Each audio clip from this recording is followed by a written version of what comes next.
Les saludamos nuevamente con mucha alegría, con mucho gusto, con mucha esperanza, agradeciendo la atención que nos permiten para este su programa en el Año de la Fe. Nuevamente nos hace favor de acompañar la hermana Adriana Cantillo, misionera del Sagrado Corazón y Santa María de Guadalupe, pues que ya creo que es el penúltimo lunes que nos acompaña. ¿Es así, hermana? Sí, ciertamente, monseñor, así es. Ahorita ya estamos preparándonos para los ejercicios, los talleres de la congregación, y pues voy a ir a visitar a mi mamá. ¿Cómo sigue su mamá, por cierto, de salud? Pues me he tratado de comunicar con ella, me dice que solo los 5 días después del tratamiento se pone delicada, pero después ya recupera su estabilidad. ¿Y cuándo acaban las clases en el colegio de Peyac? El 5 de julio es la clausura, ya terminamos todo. Y el 4 ya se acaban las clases y el 5 nada, solo es la ceremonia. ¿Y tienen una misa de clausura? Sí, a las 9 de la mañana en la catedral. ¿Qué día? El 5. El día 5. Está bien. Felicidades por este fin de curso y esperamos que el nuevo año tengan muchísimos más alumnos. Mil gracias. Vamos a seguir compartiendo con ustedes diversas intervenciones del Papa Francisco porque de una u otra forma nos ayudan a vivir la fe. Porque, por ejemplo, cuando él celebra la misa todos los días allí en Santa Marta, que está dentro del Vaticano, él toma los textos de la misa del día. Pedagógicamente están distribuidos. No son textos que él ocasionalmente o por su ocurrencia seleccione, sino que son los textos que se proclaman aquí en nuestras comunidades, aún en las más lejanas y pequeñas, y en todas otras partes del mundo. Vamos a empezar con el canto que ya es tradicional en nuestro programa y que esperamos que ustedes ya se lo hayan aprendido de memoria. Señor, yo creo, pero aumenta mi fe. Creo en Dios Padre Todopoderoso, Creador del cielo y de la tierra. Señor, yo creo, pero aumenta mi fe.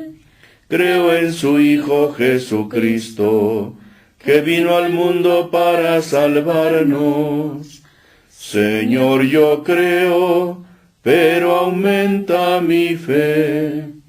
Creo en el Espíritu Santo, que siempre guía a su iglesia. Señor, yo creo, pero aumenta mi fe. Así lo pedimos y esperamos. La hermana Adriana va a hacernos favor de hacernos una lectura bíblica de las que el Papa ha estado comentando. El Papa ha estado comentando los capítulos 5, 6 y 7 de San Mateo, que es lo que llamamos el Sermón de la Montaña. Bien, pues ahora nos va a leer un texto breve en Mateo, hermana, capítulo 5, versículos del 20 al 24. Es Mateo, capítulo 5, versículos 20 al 24. Porque les digo a ustedes que, si no superan a los maestros de la ley y a los fariseos en hacer lo que es justo ante Dios, nunca entrarán en el reino de los cielos. Ustedes han oído que a sus antepasados se les dijo, no mates, pues el que mate será condenado. Pero yo les digo que cualquiera que se enoje con su hermano será condenado. Al que insulte a su hermano lo juzgará la Junta Suprema, y el que injurie gravemente a su hermano se hará merecedor del fuego eterno. Así que si al llevar tu ofrenda al altar te acuerdas que tu hermano tiene algo contra ti, deja tu ofrenda allí mismo delante del altar y ve primero a ponerte en paz con tu hermano. Entonces podrás volver al altar y presentar tu ofrenda. Bien, es un texto, Mateo capítulo 5, versículos 20 al 24, que el Papa oportunamente va a comentar, como lo compartiremos con ustedes más adelante. Antes de empezar con estas intervenciones del Papa Francisco, la semana pasada nos llegaron algunas respuestas a las preguntas que habíamos hecho. Si ustedes recuerdan, la primera pregunta de hace 8 días era: ¿en qué se nota que podemos ser cristianos corruptos? Porque el Papa había dicho, podemos ser pecadores, pero podemos también ser corruptos o podemos ser santos. Entonces la pregunta era, ¿en qué se nota que podemos ser cristianos corruptos? Y tenemos varias respuestas que la hermana va a ir leyendo, solo las que nos llegaron sobre la pregunta primera. Víctor Ballinas responde: cuando no entendemos que la palabra de Dios no se vende, cuando hacemos mal las cosas del Señor. Efectivamente, porque en algunas ocasiones sí hay quejas de que algunas ceremonias se venden muy caras, o nos han dicho que algunas personas andan vendiendo estampitas aquí en San Cristóbal de las Casas que vienen de Tuxtla y las venden a precios muy altos. Las estampitas no se venden. Si ya están benditas, para nada se pueden vender. Pero son formas de estafar. Nuestra Señora de Belén, el grupo, contesta a la primera pregunta igual: cuando pedimos favor de realizar un sacramento sin haber tenido preparación correspondiente. Eso es. En algunas partes hemos recibido quejas de que alguien dice: ¿cuánto me cobran para no ir a las pláticas presacramentales? Les doy tanto con tal de que. Pues eso es una corrupción. Es corromper un acto religioso queriéndolo comprar con dinero. Eso está todavía hasta mucho peor.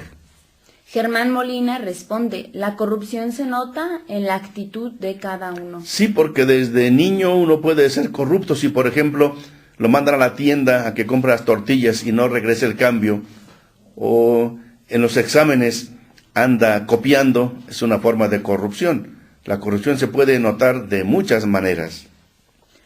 Princesa, cuando como personas seguimos una doble moral, es decir, vamos a la misa y la seguimos con mucho fervor, pero salimos de ella y vemos a una persona mayor querer cruzar la calle, o nos piden una limosna y no los socorremos. Eso es. Sí, podemos ser muy piadosos, quizá vamos a misa, la seguimos con mucho fervor, pero no hacemos nada por los demás. Bueno, eso más que corrupción sería una contradicción. Es no vivir con coherencia el Evangelio. Esas son las únicas preguntas que nos llegaron. Ciertamente fueron muy poquitas. Quizá algunos no quisieron responder la pregunta porque es un poco comprometedora. La segunda pregunta decía así: ¿cómo ser una iglesia, pueblo de Dios, formada por muchos pueblos? ¿Cómo ser una iglesia? La iglesia es pueblo de Dios, porque el Papa de eso había hablado en su catequesis. La iglesia es el pueblo de Dios. Una iglesia formada por muchos pueblos. ¿Cómo podemos ser esta iglesia, pueblo de Dios? Y Víctor Ballinas responde: unificándonos todos los creyentes católicos en el amor a Dios con su palabra, Jesucristo con su palabra. Jesucristo solo formó una iglesia para ser su pueblo en el amor a Él. Efectivamente, ojalá que empezáramos, como nos ha recordado el Papa Francisco, uniéndonos entre nosotros los mismos católicos. Es muy triste que a veces en algunas parroquias o comunidades los propios católicos están divididos. Eso nos entristece muchísimo y nos preocupa más. Entonces, empezando para ser un pueblo de muchos pueblos, de muchas naciones, de muchas tendencias, empezamos a ser hermanos, un pueblo, los que estamos aquí viviendo en una parroquia, en una colonia, en un barrio, en una comunidad. El grupo Nuestra Señora de Belén responde: estando unidos e informados en el sínodo diocesano para saber los acuerdos y cómo se está trabajando en las comunidades. Es bien importante, aquí en nuestra diócesis tenemos el tercer sínodo diocesano que nos marca las pautas fundamentales de por dónde va la iglesia. Entonces eso nos tiene que dar unidad, pero el sínodo no uniforma, da unidad pero no uniformidad. Hay varias formas de poder vivir el sínodo, que el sínodo quiere ser una expresión del Evangelio para nuestras realidades concretas. Entonces tenemos que aprender a valorar este sínodo como signo de unidad, pero que al mismo tiempo respeta la diversidad. Germán Molina: que nos debemos amar como hermanos sin distinción de raza ni color. Efectivamente, gracias Germán Molina. Sus respuestas han sido muy atinadas también. Efectivamente, amarnos como hermanos sin distinción de raza ni color. Que no porque alguien es indígena o es extranjero o tiene una forma de vestir o de peinarse muy rara, pues por eso lo vamos a excluir, no. O porque algún pobre ande ahí en la iglesia, no lo vamos a excluir por ser pobre. A veces se les pide a los borrachitos que salgan porque lo están interrumpiendo. Pero ayer domingo celebré yo a las 10 de la mañana en la parroquia de San Juan Bautista con motivo de las fiestas patronales que hoy están celebrando a San Juan Bautista. Y llegó un señor medio borrachito, se hincó ahí delante de todos a la mitad del templo, hacía como alguna oración, no se le oía, pero después puso un celular con su música, no a un alto volumen, pero él como que estaba haciendo oración. Lo dejamos tranquilo, no hicimos nada, porque tampoco estaba interrumpiendo mayormente la celebración. Terminó de oír su música, que era como una oración indígena, se persignó y se salió. Entonces hay borrachitos que no interrumpen, no hacen daño, pero hay otros que sí andan por ahí haciendo escándalo, bueno, a veces con comedimiento, no en malas maneras, les pedimos que salgan. Pero tenemos que aprender a ser una iglesia que mantiene y procura la unidad por encima de todo, incluso de estas diferencias que hay en las comunidades. Bien, esas son las preguntas o las respuestas que nos llegaron a nuestras preguntas. Vamos ahora a avanzar con lo que dijo el Papa en la misa del jueves 13 de junio, en que se siguió leyendo el Evangelio de Mateo, el Sermón de la Montaña, en el capítulo 5. Ahora Jesús insiste en que nuestra justicia debe ser mayor que la de los escribas y fariseos, que es la cita que nos leyó la hermana en Mateo 5, 20 al 24. ¿Qué dijo el Papa en esta ocasión? Que el Señor nos conceda la gracia de prestar atención a los comentarios que hacemos de los demás. Que su justicia sea mayor que la de los fariseos, dice Jesús. Y el Papa ha explicado esta palabra partiendo de la exhortación dirigida por Jesús a sus discípulos. Palabras que vienen después de las bienaventuranzas, en el capítulo 5, y después de que Jesús indicó que Él no vino para disolver la ley, sino para llevarla a su cumplimiento. La suya, señaló, es una reforma sin romper, la que Jesús hace. Una reforma sin romper, una reforma en la continuidad, desde la semilla hasta el fruto. Aquel que entra en la vida cristiana, advirtió el Papa, tiene exigencias superiores a los de los demás. No tienen ventajas superiores, sino exigencias superiores a los de los demás. Es decir, no podemos ser como el común de la gente, que digamos, es que así la mayoría lo hace. Ese criterio no vale. Si tenemos que ser mucho mejores todavía que los demás. No por orgullo, no por pretensión de presentarnos como los más santos y despreciar a los demás. A veces algunos grupitos se parecen ya a los santos, ya están muy renovados, ya hicieron un retiro, ya son santos. Cuidado, cuidado. Si tenemos que ser muy cuidadosos en esto. Estamos llamados todos a ser santos, a ser mejores que los demás, pero no para humillarlos, ni para creernos la gran cosa. ¿Qué más dijo el Papa, hermana? Jesús menciona alguna de estas necesidades y toca en particular el tema de la relación negativa con los hermanos. El que maldice, dice Jesús, merece el infierno. Si en tu corazón hay algo de negativo hacia el hermano, hay algo que no funciona y te debes convertir, tienes que cambiar. Y añadió que la ira es un insulto contra el hermano y ya es algo que se da en la línea de la muerte, lo mata.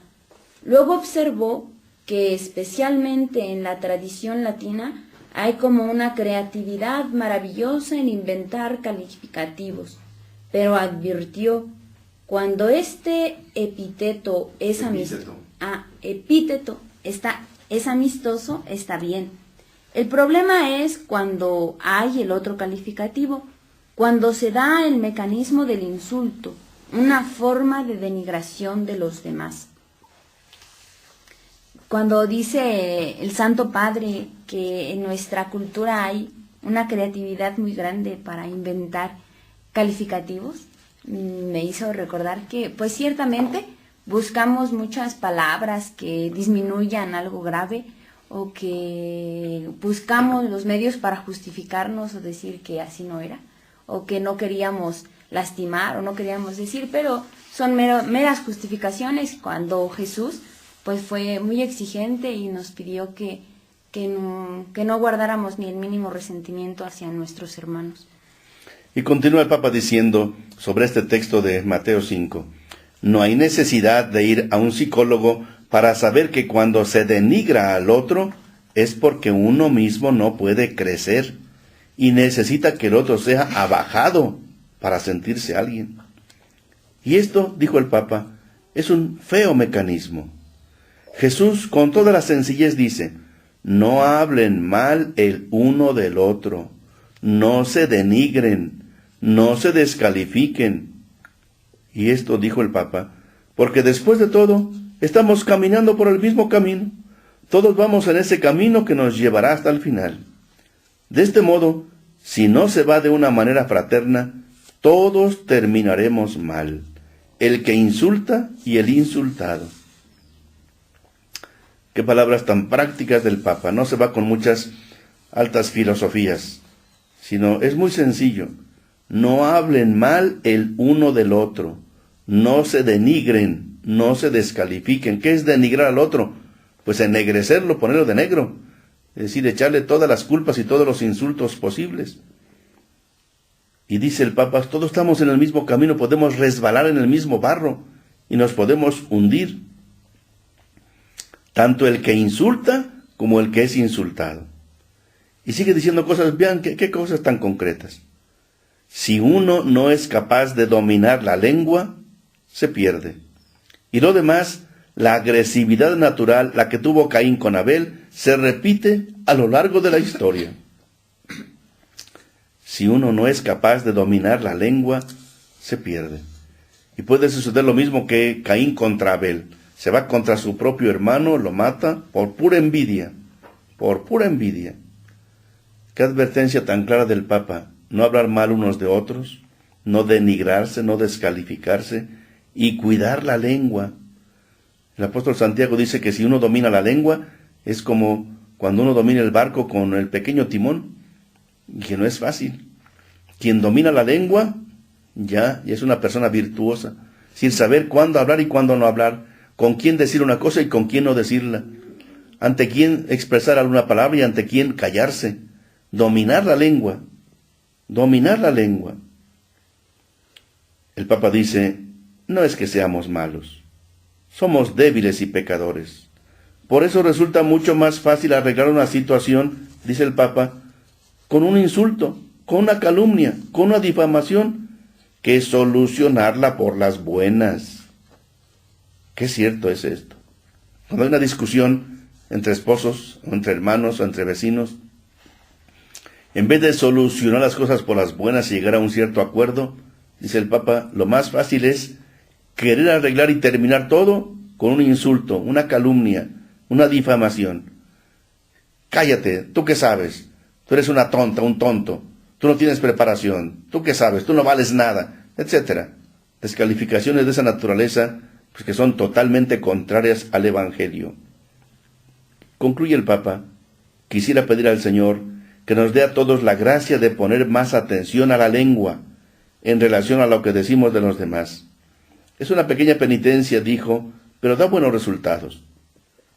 Debemos pedir al Señor esta gracia, adaptar nuestra vida a esta nueva ley que es la ley de la mansedumbre, la ley del amor, la ley de la paz, y por lo menos podar un poco nuestra lengua, podar un poco los comentarios que hacemos sobre los demás y las explosiones que nos conducen al insulto o a la ira fácil. Que el Señor nos conceda a todos esta gracia. La quiero repetir, esta gracia que usted y yo pidamos al Señor. Dice, pidamos que por lo menos podamos podar un poco nuestra lengua, podar un poco los comentarios que hacemos sobre los demás y las explosiones que nos conducen al insulto o a la ira fácil. Ojalá que a usted y a mí y a todos nos conceda el Señor esta gracia de podar, frenar, controlar, dominar nuestra lengua. Eso nos va a llevar a vivir más fraternalmente. Ahora la hermana Adriana va a compartirnos otra homilía, la del lunes 17 de junio, hace 8 días, en que se leyó otro texto del mismo Mateo, Mateo 5, versículos del 38 al 42, cuando recomienda a Jesús hacer el bien a quien nos hace el mal. ¿Qué recomendación tan importante hace Jesús? Para los cristianos, Jesús es el todo, y de aquí deriva su magnanimidad. Es lo que ha subrayado el Papa Francisco. Reiteró que la justicia que trae Jesús es superior a la de los escribas, el ojo por ojo, diente por diente. Al que te hiera en la mejilla derecha, preséntale también la otra. El Papa Francisco centró su homilía sobre las palabras inquietantes de Jesús dirigidas a sus discípulos, aquello de la bofetada.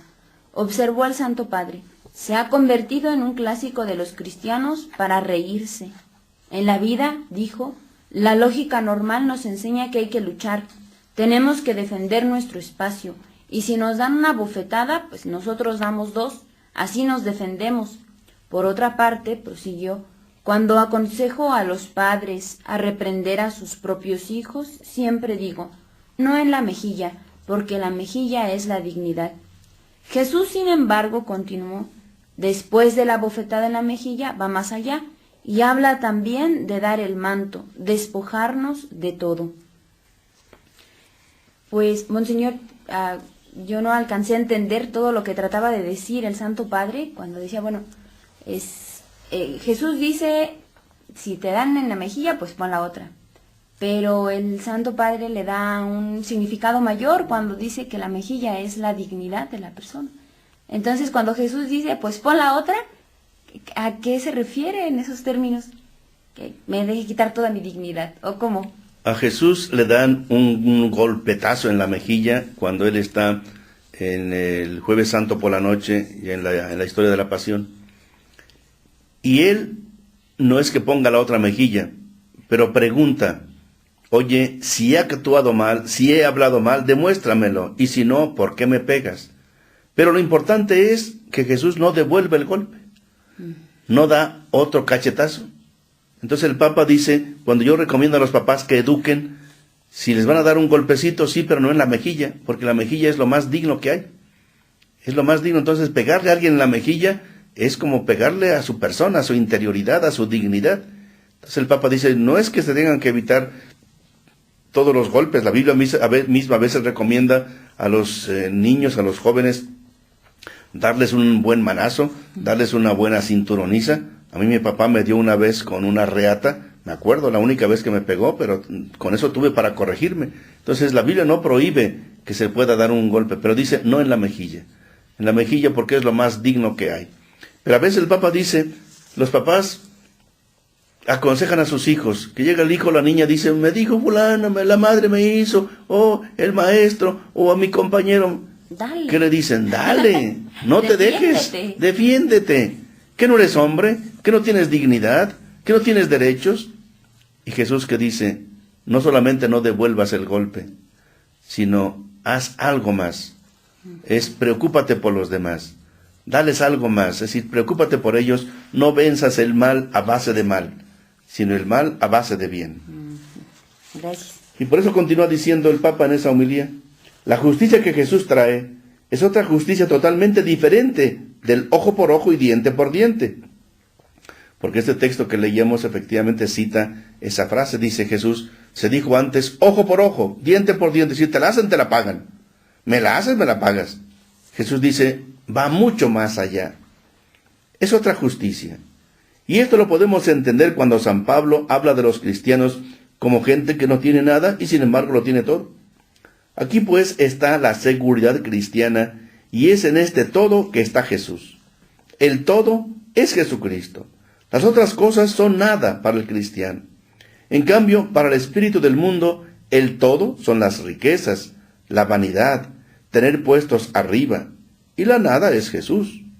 Por lo tanto, si un cristiano puede caminar 100 kilómetros cuando le piden avanzar solo 10, es porque para él esto es nada. Y con paz puede dar la capa cuando se le pide la túnica. Este es el secreto de la magnanimidad cristiana, que siempre va con la mansedumbre. El todo es Jesucristo. Miren qué palabras tan profundas del Papa.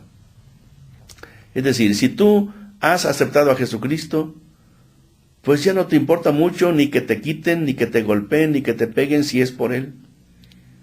Si es por Él, dices, bueno, pues todo lo aguanto, eso no me importa, porque me importa más bien seguir a Jesús. Pero cuando alguien no ha conocido a Jesús, con una cachetadita que le den, ya puso el grito encima y la mano encima y hasta una denuncia penal. Pero cuando alguien cree en Jesucristo, dice, bueno, aprendo a perdonar. Eso no es nada en comparación con lo que le hicieron a mi Señor Jesucristo. Y por eso concluye el Papa diciendo, un cristiano es una persona que extiende su corazón con esta magnanimidad. Magnanimidad significa un gran corazón, porque tiene el todo, que es Jesucristo. Las otras cosas son la nada.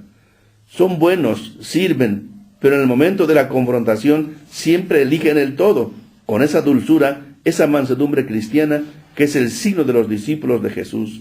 Mansedumbre y magnanimidad. Es decir, mansedumbre, no devolver mal por mal, golpe por golpe, ojo por ojo y diente por diente, no, sino magnanimidad. ¿Qué puedo hacer por ti?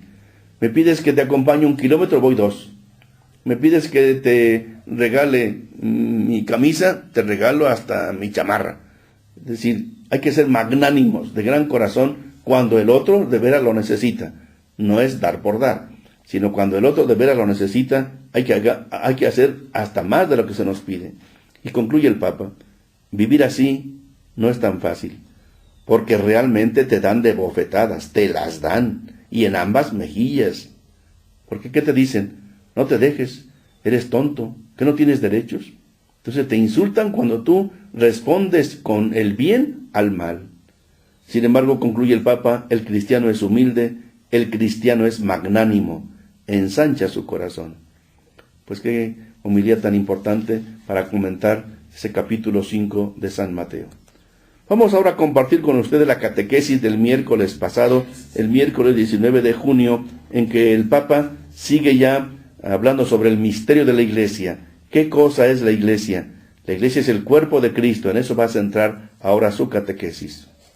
Hoy me centré en una expresión con la que el Concilio Vaticano II indica la naturaleza de la Iglesia, aquella del cuerpo.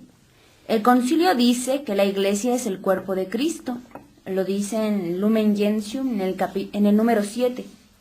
Quisiera partir de un texto de los Hechos de los Apóstoles que conocemos bien, la conversión de Saulo, quien luego se llamará Pablo, uno de los más grandes evangelizadores. Esto está escrito en las Sagradas Escrituras, en Hechos de los Apóstoles, capítulo 9, versículos del 4 al 5. Saulo era un perseguidor de los cristianos, pero mientras está en el camino que conduce a la ciudad de Damasco, de repente una luz lo envuelve, cae en tierra y oye una voz que le dice: Saulo, Saulo, ¿por qué me persigues? Él pregunta: ¿Quién eres, Señor? Y la voz le responde: Yo soy Jesús, a quien tú persigues. Esta experiencia de San Pablo nos dice cuán profunda es la unión entre nosotros los cristianos y el mismo Cristo. Cuando Jesús ascendió al cielo, no nos ha dejado huérfanos, sino con el don del Espíritu Santo. La unión con Él se ha vuelto aún más intensa. El Concilio Vaticano II dice que Jesús, comunicando su Espíritu, constituye místicamente como su cuerpo a sus hermanos, llamándolos de todos los pueblos. Igual lo dice en Lumen Gentium en el número 7. Yo me regresé a leer otra vez porque decía eso. Y está muy claro, pero a lo mejor si se los vuelvo a decir les queda claro como a mí. Que San Pablo perseguía a los cristianos, a los discípulos de Jesús que estaban evangelizando. Y ellos eran los culpables, los discípulos que estaban anunciando el evangelio. Pero Jesús, cuando se le aparece en el camino, no dice: estás persiguiendo a la iglesia o estás persiguiendo a mis apóstoles. Dice: me estás persiguiendo a mí, aquel a quien tú dices amar, a quien tú dices defender, lo estás persiguiendo. Es una contradicción. Somos lo mismo. La iglesia que predican los discípulos y yo somos lo mismo. Ya fue interesante descubrir eso. En efecto, sí es decir, Jesucristo, como dice la hermana, no pregunta ¿por qué persigues a los cristianos, a los creyentes? Sino ¿por qué me persigues? Porque Jesús se identifica con los cristianos, es decir, somos un solo cuerpo, Cristo y los creyentes en Jesucristo. Y continúa el Papa: la imagen del cuerpo nos ayuda a comprender este profundo vínculo Cristo-Iglesia que San Pablo ha desarrollado sobre todo en la primera carta a los Corintios en el capítulo 12. En primer lugar, el cuerpo nos llama a una realidad viva. Es decir, hablar del cuerpo es de una realidad viva. El cuerpo no está en el aire, no es un espíritu, es una realidad viva. La Iglesia, dice el Papa, no es una asociación benéfica, cultural o política, sino que es un cuerpo vivo que camina y actúa en la historia. Algunos quieren ver a la iglesia solo como una institución de poder, una institución meramente religiosa o asistencial. Querrían que solo nos dedicáramos pues, como a socorrer a los pobres. Y sí, eso hay que hacerlo por nuestra fe. Pero la iglesia es mucho más que esto. Y este cuerpo, dice el Papa, tiene una cabeza, Jesús, que lo guía, lo alimenta y lo apoya. Este es un punto que quiero destacar, dice el Papa. Si la cabeza está separada del resto del cuerpo, la persona no puede sobrevivir. Y esto lo vemos. Si a alguien le corta la cabeza, pues ya se murió todo. Entonces, si a nosotros nos cortan la cabeza, que es Jesucristo, pues ya no somos la iglesia. Ya no somos un cuerpo vivo, somos un cuerpo muerto. Entonces repite el Papa. Si la cabeza está separada del resto del cuerpo, la persona no puede sobrevivir. Así es en la iglesia. Debemos permanecer asidos, tomados, cada vez más profundamente a Jesús. Pero no solo eso. Como en un cuerpo, es importante que pase la linfa vital, que la sangre, para que así podamos permitir que Jesús obre en nosotros, para que su palabra nos guíe, que su presencia eucarística nos alimente, nos inspire, que su amor dé fuerza a nuestro amor al prójimo. Y esto siempre, siempre, siempre. Estemos unidos a Jesús, confiemos en Él, orientemos nuestra vida según su Evangelio, alimentémonos con la oración diaria, la escucha de la palabra de Dios, la participación en los sacramentos.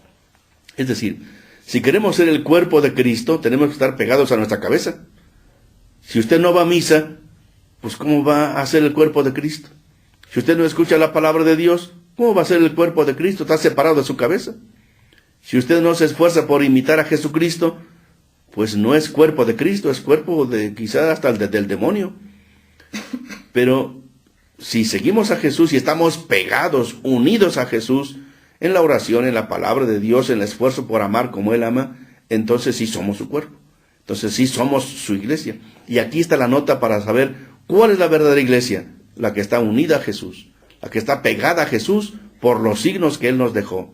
Él dijo, quien escucha mi palabra tiene vida eterna. Quien se alimenta de mi cuerpo y de mi sangre tiene vida eterna. Y si alguien no lo hace, pues no tiene vida eterna, no tiene la vida de Dios en él. ¿Qué más dice el Papa al respecto, hermana? Y aquí voy a un segundo aspecto de la iglesia como cuerpo de Cristo. San Pablo dice que a medida que los miembros del cuerpo humano, aunque diferentes y numerosos, forman un solo cuerpo, así todos nosotros fuimos bautizados en un solo espíritu, en un solo cuerpo, como lo dice en la primera de Corintios, en el capítulo 12, versículos del 12 al 13. En la iglesia, por lo tanto, hay una gran variedad, una diversidad de tareas y de funciones. No hay una uniformidad aburrida, sino la riqueza de los dones que el Espíritu Santo otorga. Y está la comunión y la unidad. Todos están en relación los unos con los otros y todo confluye para formar un solo cuerpo vital profundamente conectado con Cristo. Pues ciertamente recuerdo un texto bíblico de San Pablo donde dice que pues algunos son profetas, otros son sacerdotes, otros se les ha encomendado el don de lenguas, otros, pero todos estamos unidos en el amor. Y me hizo recordar una de las frases de Santa Teresita, del Niño Jesús, que dice que ella en la iglesia va a ser el amor. Y igual creo que nos invita a nosotros también descubrir cuál es nuestro lugar, nuestra parte en la iglesia, porque todos nos complementamos y todos formamos y buscamos un mismo fin, pero si descubrimos cuál es nuestro lugar en esta iglesia, pues podremos ayudar a todos los que están a nuestro alrededor y nosotros nos sentiremos plenos. Sigue diciendo el Papa, recordemos bien, ser parte de la iglesia es estar unidos a Cristo y recibir de Él la vida divina que nos hace vivir como cristianos. Significa permanecer unidos al Papa y a los obispos, que son instrumentos de unidad y de comunión. También significa aprender a superar personalismos y divisiones para entenderse mejor, para armonizar la variedad y la riqueza de cada uno. En una palabra, dice el Papa, para querer amar más a Dios y a las personas que están junto a nosotros. en la familia, en la parroquia, en las asociaciones. Cuerpo y extremidades para vivir deben estar unidos. La unidad es superior a los conflictos, siempre. Los conflictos, si no se resuelven bien, nos separan entre nosotros, nos separan de Dios. Cosas tan prácticas, dice el Papa. Si busquemos ser un solo cuerpo, unidos a Cristo y unidos entre nosotros como iglesia, al Papa y a los obispos, pero también entre nosotros. Porque si no, dice, caemos en divisiones, en conflictos, queremos cada quien ser el que manda, el que sabe, el que puede, el que tiene. No, porque las divisiones nos hacen daño a todos, nos destruyen como cuerpo de Cristo. Si alguien promueve las divisiones, está rompiendo el cuerpo de Cristo. Está quitando la unidad fundamental que Jesucristo quiso para su iglesia. El conflicto puede ayudarnos a crecer, pero también nos puede dividir. Nosotros no vamos por el camino de la división, de las luchas entre nosotros. Todos unidos con nuestras diferencias, pero unidos siempre. Este es el camino de Jesús. La unidad es superior a los conflictos. La unidad es una gracia que debemos pedir al Señor para que nos libere de las tentaciones de la división, de la lucha entre nosotros, de los egoísmos, del chisme. ¿Qué tanto mal hacen los chismes? ¿Cuánto mal? Nunca hables mal de los demás, nunca. ¿Cuánto daño causan a la Iglesia las divisiones entre los cristianos? Parcializarse los intereses mezquinos. Creo que el problema no son los conflictos, ni tampoco el problema es que seamos diferentes. El problema es que ¿para qué usamos esos chismes o para qué, a dónde nos llevan los conflictos o las diferencias? Dice, bueno, somos diferentes, pero eso no es un impedimento. Y también hay conflictos porque somos personas, pero ese tampoco es un impedimento. Al principio decía, un conflicto nos puede ayudar a crecer, si nosotros lo sabemos ver bien, pero si nosotros nos quedamos estancados o viendo solo nuestros intereses o nuestras ideas, pues nos lleva a dividirnos y eso afecta a toda la iglesia, a todos nuestros hermanos, solo porque no quisimos ser dóciles o doblar un poquito el brazo y decir que pues el otro tenía razón.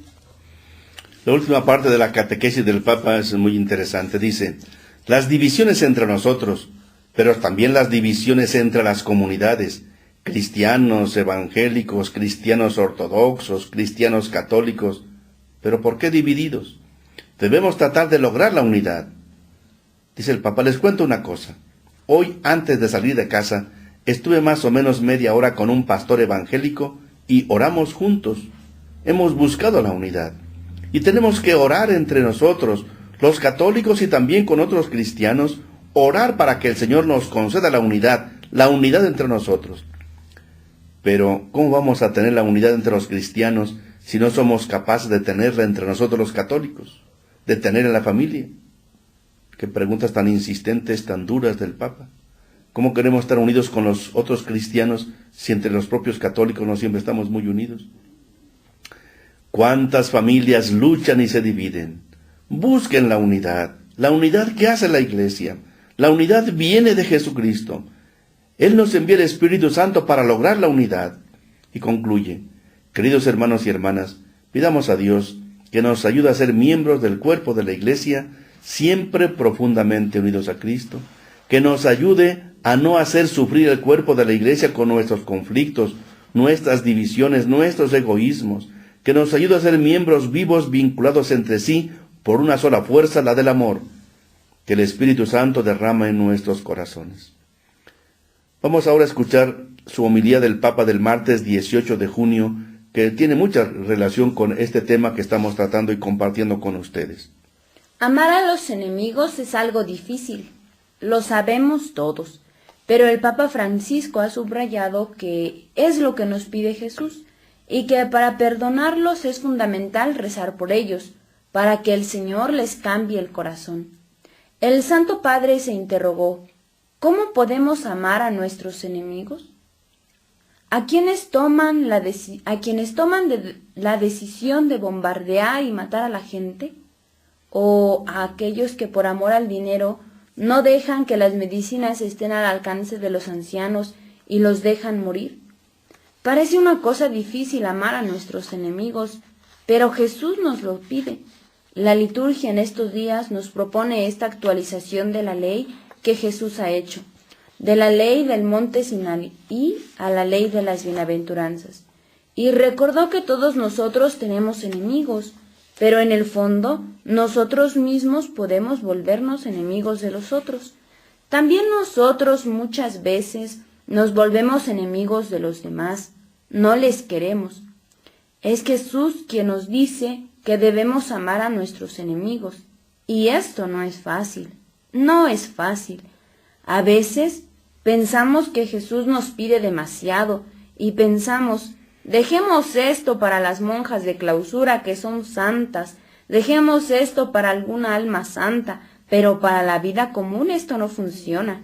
Y esto tiene que funcionar. Jesús dice, tenemos que hacer esto, porque contrariamente somos como los publicanos, como los paganos, no somos cristianos. Y es que Jesús, me doy cuenta, que dejó la ley para todos, dejó sus enseñanzas para todos los que queremos ser sus seguidores, no excluyó o dijo nada más para los que vienen aquí conmigo. Si queremos ser sus seguidores, sus discípulos, pues estemos en donde estemos, si estamos en un convento o si estamos en la calle o en el trabajo, en la casa, en la familia, para todos, somos seguidores en cualquier lugar y Jesús nos exige lo mismo a todos y a unos nos da más. El Papa se preguntó, ¿cómo podemos amar a nuestros enemigos? Y responde, Él nos dice dos cosas. Miren al Padre, que hace resplandecer el sol para los buenos y los malos, y que hace llover para los justos y los injustos, porque Dios ama a todos. El Santo Padre Francisco recordó que Jesús nos invita a ser perfectos como el Padre es perfecto, y Jesús perdona a sus enemigos. En cambio, añadió el Papa, vengarse no es cristiano. Y volvió a interrogarse, ¿cómo podemos entonces lograr amar a nuestros enemigos? Responde, rezando. Porque cuando uno reza por quien te hace sufrir, es como si el Señor viene con el aceite y prepara nuestros corazones a la paz. Rezar. Es lo que Jesús nos aconseja. Recen por sus enemigos, por aquellos que les persiguen. Recen. Y díganle a Dios, cámbiale el corazón. Tiene un corazón de piedra, pero cámbialo. Dale un corazón de carne, que sienta el bien y que ame. Y dejó aquí una pregunta, dijo el Papa, para que cada uno de nosotros la responda en su corazón. ¿Rezo yo por mis enemigos? ¿Rezo por aquellos que no me quieren? Si nosotros decimos sí, yo les digo, sigan adelante, recen más, ese es un buen camino. Si la respuesta es no, el Señor dice, pobrecito, también tú eres enemigo de los otros. Podemos decir, pero estos hicieron cosas malas, y con este argumento queremos realizar una venganza, aquel ojo por ojo, diente por diente. Es verdad, dijo el Papa, el amor por los enemigos nos empobrece, pero nos hace pobres como Jesús, que cuando vino al mundo se rebajó y se hizo pobre por nosotros. Alguien podrá decir que esto no es un buen negocio. Seguramente, exclamó, para los criterios del mundo no es un buen negocio, pero este es el camino que recorrió Jesús, que de rico se hizo pobre por nosotros, en una pobreza en la que está la gracia que nos justifica a todos y nos hace ricos, porque es el misterio de la salvación. Nosotros pensemos en nuestros enemigos y en aquellos que no nos quieren. Sería hermoso que ofreciésemos la misa por ellos, el sacrificio de Jesús por ellos, por aquellos que no nos aman y también por nosotros, concluyó el Papa, para que el Señor nos enseñe esta sabiduría tan difícil, pero tan hermosa, porque nos vuelve semejantes al Padre, a nuestro Padre, que hace surgir el sol para todos, para buenos y malos. Bien, de acuerdo con estas catequesis y lo que hemos escuchado, dos preguntas para que ustedes también nos ayuden a reflexionar. Primera, ¿qué hacer para que vivamos unidos como iglesia en nuestra parroquia y diócesis? El Papa dijo que somos un cuerpo. Entonces, ¿qué hacer para que vivamos unidos como iglesia en nuestra parroquia y en nuestra diócesis? Segunda pregunta, ¿Sabemos perdonar a nuestros enemigos y orar por ellos? ¿Sabemos perdonar a nuestros enemigos y orar por ellos? Manden sus respuestas en el mensaje de texto al celular 967-101-2955 de esta emisora, 101-2955, o a los teléfonos de las radios de Comitán, clave 963-110-7309, o a la emisora de Trinitaria, clave 963-133-2271, o al correo electrónico radiotepeyac@live.com.mx, o también al chat de nuestra emisora www.radiotepeyac.com. Tenemos como unos 10 minutos para reflexionar.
están llegando varias de las respuestas, pero por cuestiones de tiempo nuevamente no podemos comentarlas y transmitirlas. Lo haremos con el favor de Dios dentro de 8 días.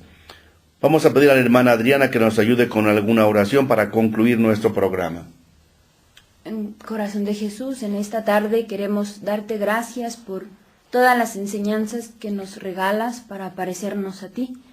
Gracias por todos los medios que nos ayudan a crecer como personas y como cristianos. Te pedimos por las necesidades de la Iglesia, por el Santo Padre, los obispos, los sacerdotes y cada uno de nosotros cristianos, para que nos ayudes a crecer en la unidad. Te pedimos por aquellos a quienes queremos y también por los a quienes deberíamos querer más, que nos concedas tener un corazón grande, capaz de amar y perdonar a aquellos que nos hacen el mal. Y a ti, María, te pedimos también que lleves a Jesús y al Padre Celestial las obras y los quehaceres que realizamos para gloria de Él. Y concluimos con nuestro canto que precisamente nos habla sobre esta unidad. Juntos como hermanos, miembros de una iglesia, vamos caminando al encuentro del Señor. Unidos al rezar, unidos en una canción, viviremos nuestra fe con la ayuda del Señor.